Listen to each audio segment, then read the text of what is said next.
Thank you, everybody, for coming to the Aaron Torres Podcast YouTube page. If you could do me a quick favor, see that little subscribe button at the bottom of your screen? Go ahead, click that subscribe button. Really does help our channel grow, our audience grow, and I really do appreciate it more than you know. So click that subscribe button. Appreciate your support. Now, here's the video that you came here for. All right, really quickly before we get out of here, it is National Signing Day, and there's a lot going on.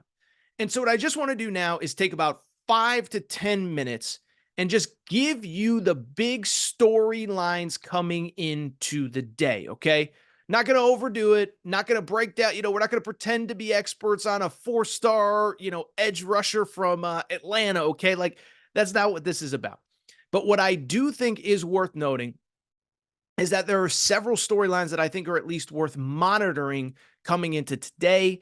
And oh, by the way, just to give everyone a heads up, here are the top 10 recruiting classes as they currently stand. Not very surprising. Georgia's number 1, Ohio State's number 2, Alabama's number 3, Florida State's number 4, Texas is 5, Miami is 6, Oklahoma 7, Oregon's 8, Notre Dame's 9, Florida is 10.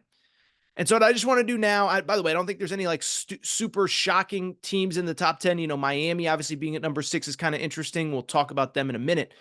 But let's dive into the big storylines heading into today, heading into National Signing Day, and everything you need to know. Storyline number 1. Are there going to be any major flips, right? Because I think the big story is like everybody's committed.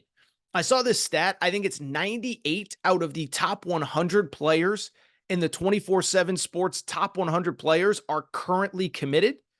But just because you committed don't mean you're signing on the dotted line, baby. And what's interesting is whether it is because of, the portal, because of NIL, because of a situation like Dylan Raiola where the situation in front of him changed, it feels like you have a lot of players, really elite players, that are considering going other places. First off, it starts at the top. I said it a minute ago. Dylan Raiola is the number 1 quarterback in America. The number 1 overall player in America is a kid by the name of Jeremiah Smith, a wide receiver out of the Miami area. He has been committed to Ohio State essentially forever. Bring it up because the last couple weeks, he's taken a couple visits. Florida State seems to have emerged. And we'll see. He's publicly said, I'm going to Ohio State, but he also is kind of doing a signing. He has an announcement on signing day. And so it's just worth monitoring because I don't think he's not going to Ohio State, but it is kind of it could be a developing thing for the Buckeyes. Obviously, you don't want to lose him. Of course, if you do lose him, one, it'd be huge for Florida State, especially in light of everything that has happened the last month to 6 weeks with that program. But then 2, at least for Ohio State, it is a position of strength. You know what isn't a position of strength, though, for Ohio State? At least I don't want to say it's not a position of strength, but a place that you can't afford to lose again. Edric Houston, 5-star defensive lineman out of Georgia, has been committed to Ohio State also since the summertime. Why do I bring it up? Last weekend, visited both Clemson and Alabama, with Alabama making a strong push late. Another one. Do I think it's going to happen? I don't necessarily think it's going to happen. But whether it's close to home, whether it's that Alabama's kind of a sexy program right now, back as the SEC champion, back in the college football playoff, this kid took visits this past weekend, and you got to be concerned if you're a Buckeyes fan. What's interesting for Ohio State, they actually lost another 5-star to a flip, Justin Scott, to Miami a few weeks ago. And so you got to close this class. Like, you talk about a program that desperately just needs to get through Wednesday and get signatures to paper. Ohio State is one of them. You know who desperately needs to get through National Signing Day, though? And this is storyline number 2. There is no program whose class is taking on water. Class is falling apart, quite like Billy Napier and the Florida Gators. Okay, and this is, Florida fans get mad every time you say anything bad about them, but the bottom line is this recruiting class is a debacle, okay?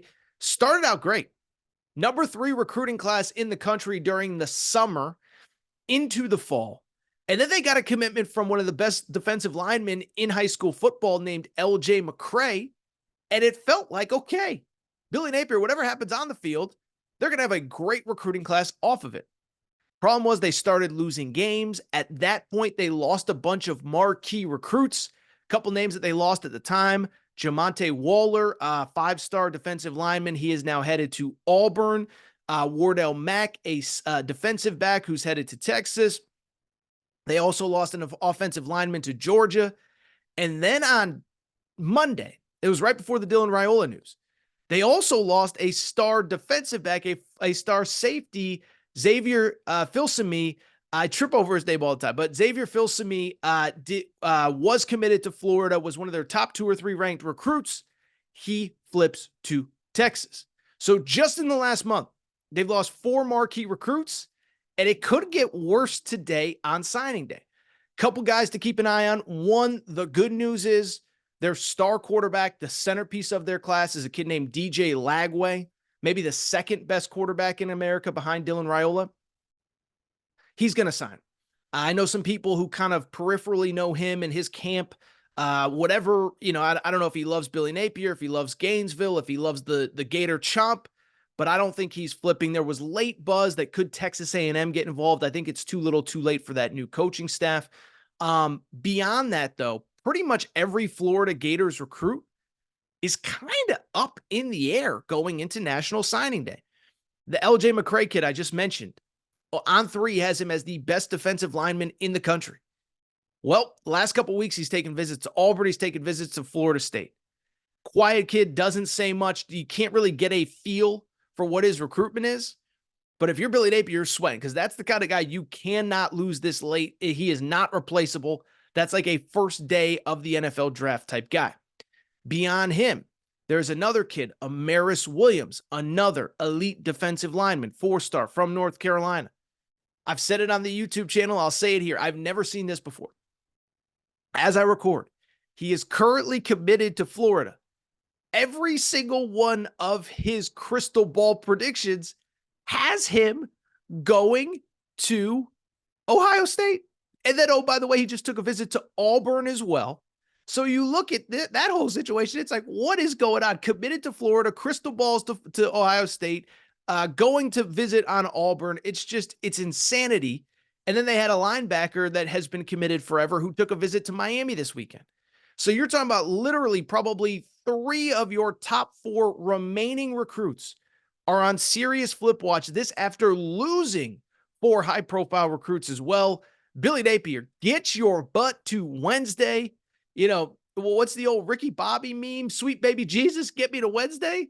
That is Billy Napier going to bed tonight if he goes to bed at all. Number 3, big storyline here.